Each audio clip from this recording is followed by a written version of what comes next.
अध्याय 1 के अंतर्गत हमने व्यष्टि और समष्टि अर्थशास्त्र के बारे में अध्ययन किया। आइए हम अब अध्याय 2 में अर्थव्यवस्थाएं और उसके अंतर्गत आने वाली केंद्रीय समस्याओं के बारे में अध्ययन करेंगे। अर्थव्यवस्था एक मानव जीवन यंत्र की तरह होती है जिसके विभिन्न अंग और अवयव होते हैं। यही अंग अपनी विभिन्न प्रक्रियाओं द्वारा इसे सशक्त बनाते हैं। जिस प्रकार मानव शरीर के लिए भोजन, पाचन प्रक्रिया तथा परिश्रम आवश्यक होता है, ठीक उसी प्रकार अर्थव्यवस्था को सकुशल बनाए रखने के लिए उत्पादन, उपभोग, विनियोग एवं वितरण जैसी प्रक्रियाएं आवश्यक होती हैं। अतः अर्थव्यवस्था वह प्रणाली है जिसमें व्यक्ति एवं राष्ट्र जीविकोपार्जन करते हैं। मतलब क्या होता है कि अर्थव्यवस्था, अब तक हमने अर्थशास्त्र के बारे में पढ़ा कि अर्थशास्त्र होता क्या है, अर्थशास्त्र के क्या प्रकार होते हैं, ये पढ़। अब हम अर्थव्यवस्था किस प्रकार चलती है और उसको चलाते समय कौन कौन सी केंद्रीय समस्याएं सामने आती हैं, किन केंद्रीय समस्याओं का सामना करना पड़ता है, उन समस्याओं के बारे में अध्ययन करेंगे। जिसके अंतर्गत हमें अर्थव्यवस्था में जिस प्रकार हमारे शरीर को भोजन, पाचन तथा परिश्रम की आवश्यकता होती है, वैसे ही अर्थव्यवस्था को भी सही रूप से, सुचारू रूप से बनाए रखने के लिए उत्पादन, उपभोग, विनियोग और वितरण जैसी प्रक्रियाओं की आवश्यकता होती है। यही एक प्रकार से क्या होती है, उसकी प्रणाली होती है। अब हम अर्थव्यवस्था का अर्थ एवं उसकी परिभाषा पढ़ेंगे। अर्थव्यवस्था एक ऐसी प्रणाली है जिसके द्वारा लोग जीविका प्राप्त करते हैं। इसमें समाज की उन सब गतिविधियों को शामिल किया जाता है जिसमें गृहस्थ, परिवार व सरकार उत्पादन, विनिमय एवं उपभोग करती है। जिसे इसमें बताया कि अर्थव्यवस्था में क्या आता है कि ये एक हमारी जीविका का साधन होता है अर्थव्यवस्था में, जिसमें समाज की उन सब गतिविधियों को, मतलब समाज में जो भी गतिविधियाँ चल रही, जो भी एक्टिविटीज़ चल रही, उन सभी को शामिल किया जाता है। जिसके अंतर्गत चाहे वो पारिवारिक हो या फिर सरकार की हो या फिर गृहस्थ जीवन से आधारित हो, जिसके अंतर्गत व्यक्ति क्या करता है, विनिमय करता है, उपभोग करता है, वस्तुओं का उत्पादन करता है। ये सभी गतिविधियाँ किसके अंतर्गत आती है, अर्थव्यवस्था के अंतर्गत आती है। दूसरे शब्दों में अर्थव्यवस्था उत्पादन इकाइयों का समूह होती है जो एक निर्धारित भौगोलिक क्षेत्र में स्थित होती है। मतलब अर्थव्यवस्था क्या होती है, एक उत्पादन की इकाइयों का समूह होती है। उत्पादन इकाइयों का समूह क्या कहलाती है, अर्थव्यवस्था, जो कि एक निर्धारित भौगोलिक क्षेत्र में स्थित होती है। जिसका एक क्या होता है, भौगोलिक क्षेत्र होता है जहाँ पर उन इकाइयों का क्या किया जाता है, उत्पादन किया जाता है, वह अर्थव्यवस्था के अंतर्गत आती है। अर्थव्यवस्था में संचालित आर्थिक क्रियाओं से लोगों को आवश्यकताओं की पूर्ति होती है। मतलब जब अर्थव्यवस्था में वस्तुओं का उत्पादन होगा, वस्तुओं का क्या किया जाएगा, उत्पादन, इकाइयों का उत्पादन किया जाएगा, तभी क्या होगी, लोगों की आर्थिक क्रियाओं की क्या होगी, पूर्ति होगी, आवश्यकताओं की पूर्ति होगी। और समाज की अधिकतम संतुष्टि के लिए ही व्यक्ति वस्तु एवं सेवाओं का उत्पादन किया जाता है। एक देश की अर्थव्यवस्था में कृषि, उद्योग, व्यापार, सेवा आदि क्षेत्र मिलकर राष्ट्रीय उत्पादन का निर्माण करते हैं। मतलब कैसा है कि जब कृषि, उद्योग और व्यापार, सेवा, इन सभी से मिलकर क्या होता है, किसी भी देश की अर्थव्यवस्था का निर्माण होता है। जब एक देश में कृषि, उद्योग, व्यापार, सेवा आदि सभी कार्य होंगे तभी उसकी अर्थव्यवस्था क्या होगी, सुदृढ़ होगी और उस अर्थव्यवस्था को चलाना, सकुशल बनाए रखा जा सकता है। अब इसकी परिभाषा देखेंगे। A.K. ब्राउन के अनुसार अर्थव्यवस्था शब्द का प्रयोग अधिकांश रूप से ऐसी प्रणाली के लिए किया जाता है जिसके द्वारा लोगों का जीवन निर्वाह होता है। मतलब अर्थव्यवस्था क्या होती है, लोगों के जीवन निर्वाह करने के लिए सहायक होती है, आवश्यक होती है। जिसके अंतर्गत क्या होता है, लोगों का जीवन निर्वाह किससे होता है, कृषि, उद्योग, व्यापार, सेवा, इन सभी से लोगों का जीवन निर्वाह में सहायक होती है। इसलिए कहा गया है कि अर्थव्यवस्था क्या है, लोगों के जीवन निर्वाह के लिए होती है।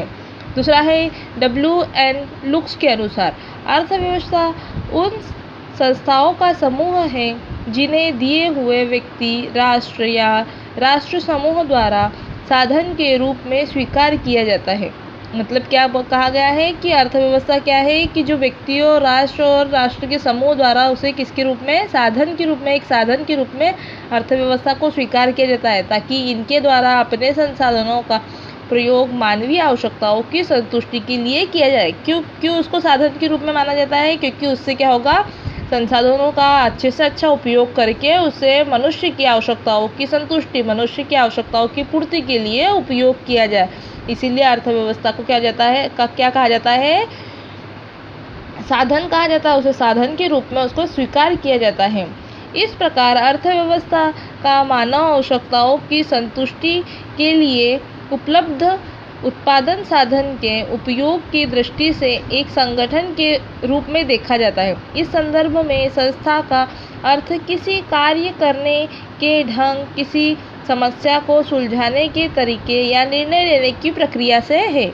मतलब यहाँ पर संस्था किसे कहा गया है कि किसी कार्य को करने, मतलब जो कार्य किया जा रहा है उसका ढंग किस प्रकार कार्य किया जा रहा है, उस कार्य करने की प्रक्रिया, उसको समस्या सुलझाने के तरीके, किस प्रकार वह समस्या सुलझा रहा है, किस प्रकार उससे समस्या का निर्णय लिया जा रहा है, इस सभी को क्या कहा गया है? संस्था के रूप में संस्था कहा गया है।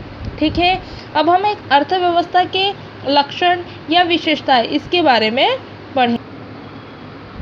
इसके अंतर्गत पहली विशेषता है व्यक्तियों का समूह। एक अर्थव्यवस्था का संबंध व्यक्तियों से होता है तथा मानव समुदाय ही इसका आधार होता है। अर्थव्यवस्था व्यक्तियों के उस समूह पर लागू होती है जो एक निश्चित भूभाग में निवास करता है। मतलब क्या होता है कि एक अर्थव्यवस्था क्या है?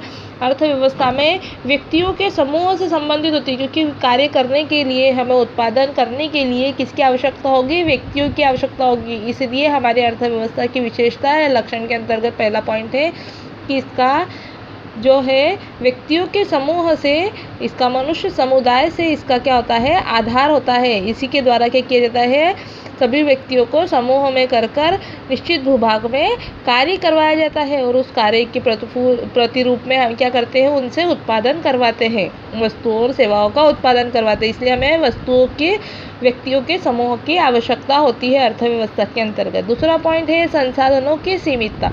अर्थव्यवस्था का स्वरूप चाहे जैसा हो, परंतु यह सत्य है कि इसमें उन संसाधनों को जिससे कि वस्तुओं और सेवाओं का उत्पादन होता है, सीमितता होती है। वास्तव में इसी समस्या का कारण अर्थव्यवस्था की आवश्यकता होती है। यदि आर्थिक साधनों की सीमितता न होती तो अर्थव्यवस्था भी न होती। अतः संसाधनों का अनुकूलतम आवंटन किसी भी अर्थव्यवस्था का केंद्रीय बिंदु होता है।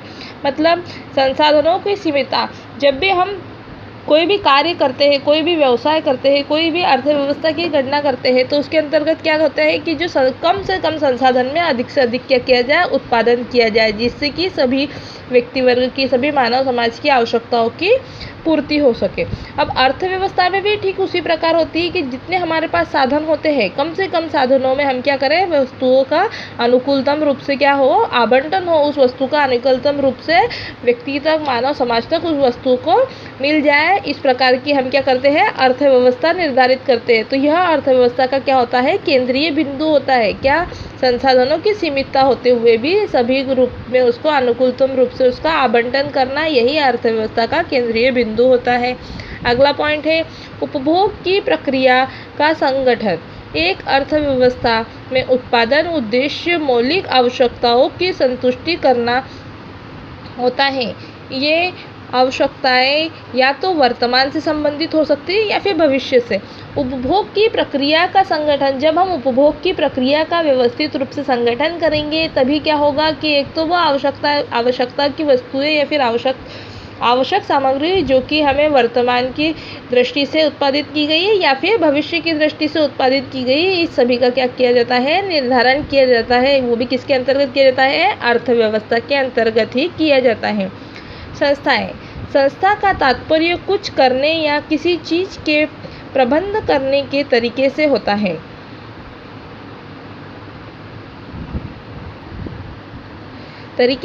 है। मानव हितों से संबंधित अनेक प्रकार की संस्थाएं धार्मिक, सामाजिक, राजनीतिक, आर्थिक, वैधानिक आदि होती है। परंतु अर्थव्यवस्था का संबंध केवल आर्थिक समस्याओं से होता है। मतलब क्या है, मैंने जब पहले बताया कि संस्था मतलब क्या होती है, किसी कार्य को करने का ढंग, किसी कार्य को किस प्रकार किया जा रहा है। यहाँ अर्थव्यवस्था में हम संस्था का मतलब समझेंगे कि कार्य को किस प्रकार किया जा रहा है, किस प्रकार उस कार्य को मतलब चीज़ का प्रबंध किस प्रकार किया जा रहा है, उसको मानव के हित के लिए किस प्रकार से उसकी धार्मिक रूप से, सामाजिक रूप से, राजनीतिक, आर्थिक, वैधानिक रूपों से उसको मानव तक पहुंचाया जा रहा है। इस प्रकार कार्य करने के ढंग को क्या कहा जाता है, संस्था कहा जाता है। और यह भी हमारी अर्थव्यवस्था का क्या है, एक विशेषता है, एक प्रकार से हमारी आर्थिक संस्थाओं से संबंधित होता है। परिवर्तनशीलता, अर्थव्यवस्था का स्वरूप स्थितिक न होकर गत्यात्मक होता है। अर्थव्यवस्था क्योंकि मनुष्यकृत होती है, इसलिए समयानुसार इसमें परिवर्तन होते रहते हैं। आर्थिक संस्थाओं में परिवर्तन होने पर अर्थव्यवस्था का स्वरूप परिवर्तित हो जाता है। मतलब अगर मनुष्य की आर्थिक समस्याएं अगर परिवर्तित होगी, अगर उसकी आवश्यकता अलग अलग होगी तो क्या होगा, उस हिसाब से हमारी अर्थव्यवस्था भी क्या होगी, परिवर्तित होगी। मतलब जिस प्रकार से वस्तु और सेवाओं का आदान प्रदान होता है, जिस प्रकार से व्यक्ति की आवश्यकताएं बदलती रहती है, उस प्रकार से उसी अनुसार हमारी अर्थव्यवस्था भी क्या होती है, परिवर्तित होती रहती है। ये एक प्रकार से स्थिर न होकर कैसी होती है, गत्यात्मक होती है। मतलब परिवर्तनशीलता का इसमें गुण पाया जाता है अर्थव्यवस्था के अंतर्गत। अगला और आखिरी विशेषता है समन्वित प्रणाली। विभिन्न अर्थव्यवस्थाओं की विभिन्न संस्थाएं होती है, परंतु संस्थाओं का कोई भी समूह अर्थव्यवस्था को जन्म नहीं देता है। मतलब क्या होती है, इसकी अलग अलग अर्थव्यवस्थाएं होती है, अलग अलग संस्थाएं होती है, लेकिन कोई भी संस्थाओं का समूह मिलकर अलग से किसी प्रकार की कोई अर्थव्यवस्था की उत्पत्ति नहीं करता है। विभिन्न इकाइयों व घटक परस्पर निर्भर व संबंधित होने चाहिए। उसमें एक निश्चित मात्रा में एकरूपता होनी चाहिए, तभी एक अर्थव्यवस्था समन्वित ढंग से कार्य कर सकेगी। मतलब क्या होनी चाहिए, किसी भी अर्थव्यवस्था में परस्पर निर्भरता और एक दूसरे से क्या होना चाहिए, संबंधित होना चाहिए, जिससे कि वह उसके अंतर्गत एकरूपता बनी रहती है और साथ में ही उसमें समन्वित रूप से, समन्वित ढंग से कार्य करने का कार्य किया जाता है। ये हुई हमारी अर्थव्यवस्था के कुछ लक्षण और विशेषताएं। लक्षण और विशेषताएं दोनों हैं, एक ही है, ठीक है। जिसके अंतर्गत क्या आता है, यह हमारे 6 पॉइंट्स आते हैं, 6 इसके अंतर्गत पॉइंट दिए। अब हम अर्थव्यवस्था के प्रकार के बारे में अध्ययन करेंगे। अब अर्थव्यवस्था के 3 प्रकार बताए गए हैं, जिसके अंतर्गत पहला है पूंजीवाद, दूसरा है समाजवाद और तीसरा है मिश्रित अर्थव्यवस्था, ठीक है।